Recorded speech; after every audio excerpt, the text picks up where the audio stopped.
Hello everyone, welcome to JRF coaching वाला। कैसे हो आप सब? बढ़िया। दोस्तों, आज हम लोग क्लास में चलेंगे और क्लास में हम लोग पढ़ेंगे एनपीए के बारे में। अब आप लोग सोच रहे होंगे कि एनपीए क्या होता है सर।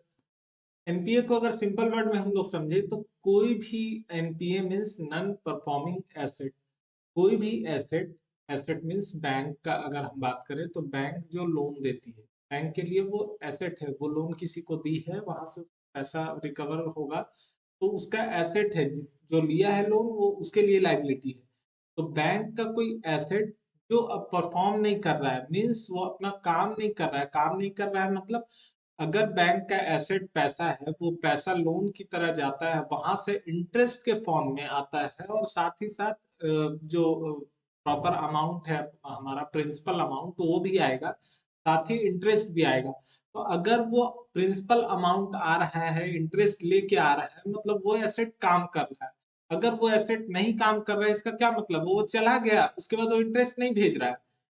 मतलब आप समझो, एक एक एसेट को एक पर्सन की तरह समझो कि पैसा किसी के पास जाएगा, वो वहां से कमा के और अपने मालिक को इंटरेस्ट भेजेगा। यहाँ क्या हुआ, पैसा गया, वो कमा नहीं रहा है, वो इंटरेस्ट नहीं आ रहा है उधर से, तो वो एसेट बैंक के लिए परफॉर्म नहीं कर रहा है। अब तो वो हो गया बैंक के लिए नॉन परफॉर्मिंग एसेट। ये एक सिंपल वर्ड में मैं समझाना चाहा। अगर आप देखोगे तो नॉन परफॉर्मिंग एसेट अब कब मानेंगे? जैसे कोई वो पैसा, वो एसेट गया था इंटरेस्ट कमा के लाने, वो इंटरेस्ट नहीं कमा के ला रहा है, तो कब तक नहीं कमा के दिया तो हम लोग मान लेंगे कि अब वो नॉन परफॉर्मिंग हो गया, मेरे लिए एकदम बेकार हो गया।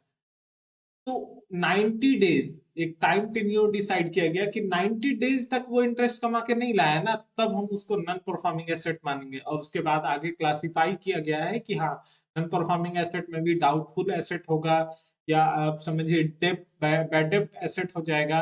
ये सब देखेंगे, ठीक है। चलते हैं क्लास में। देखिए आगे नॉन परफॉर्मिंग की क्लास में हम लोग नॉन परफॉर्मिंग एसेट क्या होता है भाई साहब, एक एग्जांपल की तरह हम लोग लेते हैं कि नॉन परफॉर्मिंग एसेट एक पर्सन है।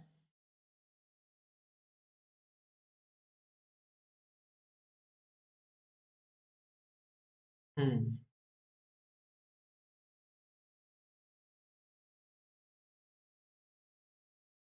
चलो, काफी सुंदर ड्राइंग हो गया। ये कौन है भाई? ये है एनपीए। ये कौन है?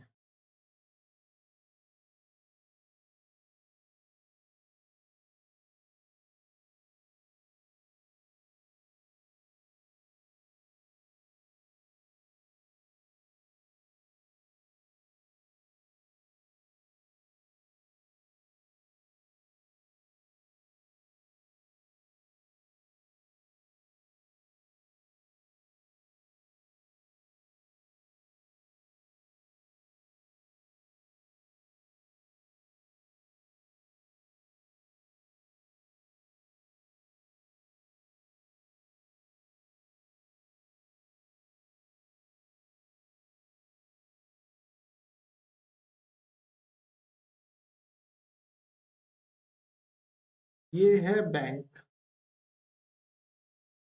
दोनों इंसान की तरह दिख रहा होगा जी। अब देखते हैं ये बैंक, समझिए, फादर है और ये एनपीए जो है ये सन है, ठीक है। अब हम लोग ये लोग को देखते हैं। बेटा अपने पिता अपने बेटे को भेजा कहीं कमाने के लिए। ये पर्सन आ गया, ये आ गया।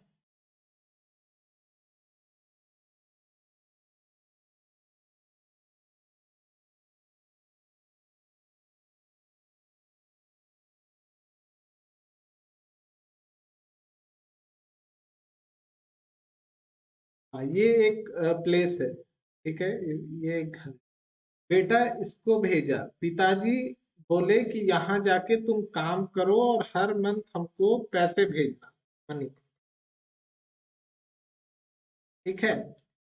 यहाँ से मनी आएगा, बेटा यहाँ आएगा काम करने, ठीक है। देखिए, ये पिता है, ये अपने बेटे को, ये पिता है, देख के लग भी रहा है।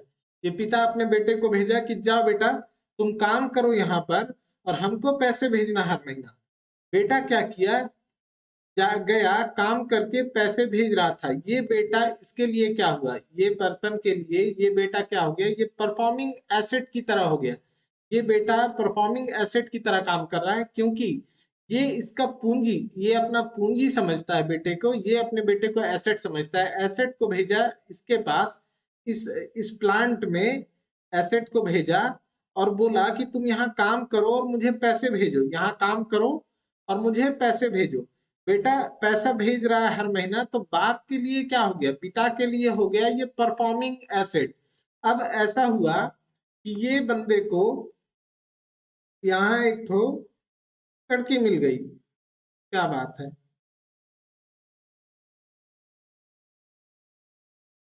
लड़की मिल गई। ये एनपीए यहाँ पे एक लड़की से मिल गया। अब ये क्या कर रहा है, ये पैसे पिताजी को नहीं भेज के इस पे खर्च कर रहा है। ठीक है, अब पिता को पैसे नहीं मिलने लगे तो पिता क्या सोचे, अरे मेरा बेटा तो आजकल नॉन परफॉर्मिंग हो गया, काम ही नहीं कर रहा है मेरे लिए। तो अब पिताजी सोच रहे हैं कि ये नॉन परफॉर्मिंग है, लेकिन कितना दिन पैसे, शुरुआत में मान लेते हैं कि शुरुआत में पैसे कम मिल रहे होंगे, गया है पैसे भेज रहा है, ठीक है, कुछ इंसिडेंट्स हो गया होगा तो एक आध महीने पैसे नहीं भेज पाया, ठीक है, तब तक पिताजी संतोष कर लिए, मतलब सोचेगा हाँ ठीक है बेटा कोई बात नहीं चला गया है। अब पिताजी सोच रहे हैं अभी तक पैसा नहीं भेजा, 2 महीना हो गया, 3 महीना हो गया, तो 90 डेज क्रॉस हो गया जब, तो पिताजी समझ गए, 90 डेज क्रॉस होने के बाद पिताजी क्या समझ गए कि मेरा बेटा नॉन परफॉर्मिंग हो गया। समझ रहे हैं, 90 डेज में पिताजी समझ गए मेरा बेटा नॉन परफॉर्मिंग हो गया। अब इसी चीज को बैंक की तरह देखिए, बैंक का एसेट कैश होता है, कैश कहीं गया, वहां से इंटरेस्ट अर्न करके दे रहा है। अब जहां कैश गया वो बंदा इंटरेस्ट नहीं भेजने लगा, तो बैंक के लिए वो एसेट नॉन परफॉर्मिंग हो गया। ठीक है, तो हम लोग अब पढ़ते हैं, वैसे डायग्राम सुंदर है तो आप लोग नोट डाउन कर सकते हैं। अब हम लोग पढ़ते हैं, वैसे ये खर्च इस पे कर रहा था इसलिए नहीं भेज रहा था। आप लोग समझिए, खर्च इधर उधर मत कीजिए, शक हो जाएगा। ठीक है, एक बार शक हो गया तो आप गए फिर घर से। नॉन परफॉर्मिंग को आइडेंटिफाई कैसे करेंगे, NPA is a classification used by financial institution. NPA classification है जो यूज करता है financial institution to refers to the jeopardy of default, जो पैसा डूबने के कगार पे आ गया उसको पकड़ता है। Once the borrower has failed to make interest, जो लोन लिया है वो इंटरेस्ट पे करना बंद किया अगर, तो principal payment for 90 days, interest और प्रिंसिपल पेमेंट, कोई बंदा आपसे लोन लिया, कोई बंदा बैंक से लोन लिया और वो वापस नहीं दिया, पहला इंस्टॉलमेंट नहीं दिया, चाहे वो इंटरेस्ट का है या प्रिंसिपल अमाउंट का है, उस दिन से वो थोड़ा डाउट में आ जाता है। The loan considered to be a non performing asset, जब वो फेल हुआ पेमेंट करना तब से उसको नॉन परफॉर्मिंग एसेट मानेंगे। Non performing asset are problematic, वो प्रॉब्लम क्रिएट करता है। ठीक है, प्रॉब्लमेटिक है for financial institution, financial institution के लिए वो प्रॉब्लमेटिक है। Since they depend to interest payment for income, क्योंकि फिनेंशियल इंस्टीट्यूशन डिपेंड है इंटरेस्ट पेमेंट पर ही, वही उसका इनकम है। troublesome pressure for the economy can lead a sharp increase in non-performing loans, ये इकोनॉमी के लिए एक ट्रबल और एक प्रेशर बना रहा है कि बहुत तेजी से नॉन परफॉर्मिंग लोन्स बढ़ रहा है। Result a massive write down, बहुत ज्यादा गड़बड़ हो रहा है भाई साहब। बेटा लड़की के चक्कर में गया, पिताजी समझ रहे हैं। With a view to moving towards international best practices and ensure greater transparency, जो अगर उस व्यू से हम लोग देख रहे हैं कि जो ग्रेटर ट्रांसपेरेंसी है, इंटरनेशनल प्रैक्टिसेस है, it has been decided to adopt 90 days overdue. ये बोला कि देखो ये पहला महीना नहीं आया इंटरेस्ट, कोई बात नहीं, गुस्साओ नहीं, और उसको एकदम नालायक मत घोषित करो, नॉन परफॉर्मिंग मत घोषित कर दो, 90 दिन वेट करो। 90 दिन इंटरनेशनल लेवल पे 90 डेज माना जाता है, तो वही मानो। नॉर्म्स और आइडेंटिफिकेशन ऑफ एनपीए, 90 डेज को माना गया है, 90 डेज ओवरड्यू रह गया तो फ्रॉम द ईयर एंडिंग मार्च 31 2004, ये स्टार्ट हुआ है 2004 से, ये माना गया कि 90 डेज अगर हो गया है तो नालायक हो गया, वो नॉन परफॉर्मिंग हो गया। Accordingly with the effect of March 31 2004 non performing asset shall be loan और एडवांस वेयर। ठीक है, Interest and or installment or principal remain overdue for a period more than 90 days respect to term loan. ठीक है, term loan के case में 90 days. Account remain out of order for a period more than 90 days in respect of overdraft cash credit. Cash credit या overdraft के case में 90 दिन तक फिर से नहीं आया रीपेमेंट तो एनपीए मानेंगे. Bill remain overdue a period of more than 90 days, 90 days तक बिल ओवरड्यू रह गया है तो उस केस में बिल परचेज या डिस्काउंटेड करा लेंगे. ठीक है. Interest and instalment of principal remain overdue for 2 harvest season. मतलब एग्रीकल्चर पर्पज से देखें तो दो बार गेहूं लग के कट गया और फिर भी लोन नहीं आया तो लोन रिटर्न नहीं आया तो उसको हम लोग मान लेते हैं एनपीए. मतलब not exceeding over 2 half year. ठीक है. Any amount received remain overdue for a period more than 90 days in respect of other account. किसी भी अदर वे में भी देखें तो 90 दिन से ज्यादा तक पैसा नहीं आया तो वो नॉन परफॉर्मिंग हो गया. मतलब बेटा 90 दिन तक नहीं कमा के भेजा पिताजी को तो पिताजी समझ गए कि बेटा मेरा नालायक निकल गया. ठीक है. ओके. अब हम लोग देखते हैं क्लासिफिकेशन कि कितने कैटेगरी में इसको बांट दिए नॉन परफॉर्मिंग को. Bank are required to classify non performing asset further into following 3 category. कौन कौन से कैटेगरी में बांटे हैं भाई साहब? सब स्टैंडर्ड एसेट. मतलब a substandard asset is one which has been classified as NPA for a period not exceeding 12 month.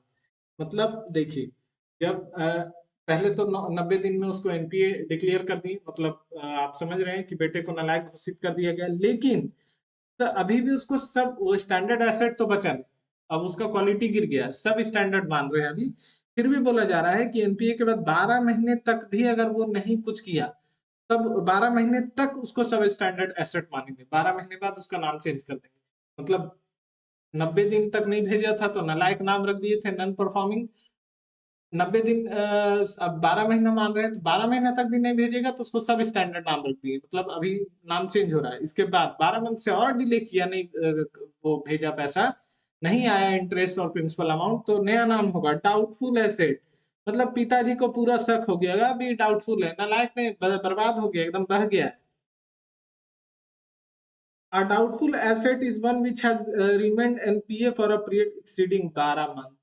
12 month से ज्यादा हो गया, पिताजी वेट करते रहे लड़का मेरा सुधर जाएगा, लड़की का चक्कर छोड़ देगा, पैसा भेज देगा, बेटा भेजा ही नहीं. मतलब जो एसेट इंटरेस्ट कमाने गया था वो वापस आ ही नहीं रहा है, 12 महीने से भी ज्यादा हो गया तो उसको अब डाउटफुल मान लिया, एकदम बर्बाद हो गया है, डाउटफुल एसेट हो गया. अब क्या हुआ? Where loss has been identified by the bank, internal or external auditor or central bank inspector, but amount has not been write off wholly or partly. जब मान लिया कि अब इसको राइट ऑफ नहीं कर सकते हैं wholly और partly भी तो उसको लॉस एसेट मान लेगा. मतलब अब तुम मर गया मेरी नजरों में, खत्म, ta ta bye bye. Rahul Gandhi मत समझ लेना भाई. Substandard asset in the asset in which bank have maintained 15% of its reserve. Substandard asset के केस में बैंक को 15% रिजर्व रखना पड़ता है. All those assets which are considered non-performing for the period of 12 months are called doubtful asset. Non-performing 12 महीने तक रह गया, उससे थोड़ा ज्यादा तो वो doubtful asset हो जाता है. All those assets which cannot be recovered called loss asset. और ये ऐसे asset जो अब रिकवर भी नहीं हो पाएंगे, रिकवर नहीं हो पाएंगे, वो लॉस एसेट है. ठीक है. आई होप एनपीए आप अच्छे से समझ गए हैं कि एनपीए क्या होता है. आप अपने आप को नालायक ना समझे, आप लायक हैं. 90 दिन तक पैसा कंटिन्यू मत भेजिए, ऐसा मत कीजिएगा, नहीं तो नालायक घोषित हो जाएंगे. ठीक है. 90 दिन तक पिताजी भी नहीं देंगे ना तो आप समझ लेना थोड़ा कि पिताजी को पैसा नहीं है. इन्हीं मतलब पिताजी को भी नालायक समझ रहे हो, कोई बात नहीं, आपकी अपनी सोच है. बट पिताजी 90 दिन पैसा नहीं भेजे तो आप समझना पैसा नहीं होगा, नालायक वाली बात नहीं है. ठीक है. और हम लोग ये देखिए आज का लेक्चर तो हो गया है. नेक्स्ट क्लास में हम लोग आगे का इसको कवर करेंगे. और ये बैंकिंग सेक्टर रिफॉर्म का ऑलमोस्ट कंप्लीट हो गया है चैप्टर.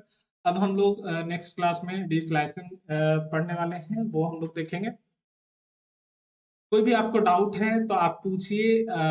मैं आपको इसमें वीडियो बना के डाल दूंगा यूट्यूब पे, आप सभी को उससे हेल्प होगा. मिलता हूँ नेक्स्ट लेक्चर में, तब तक के लिए जय हिंद दोस्तों।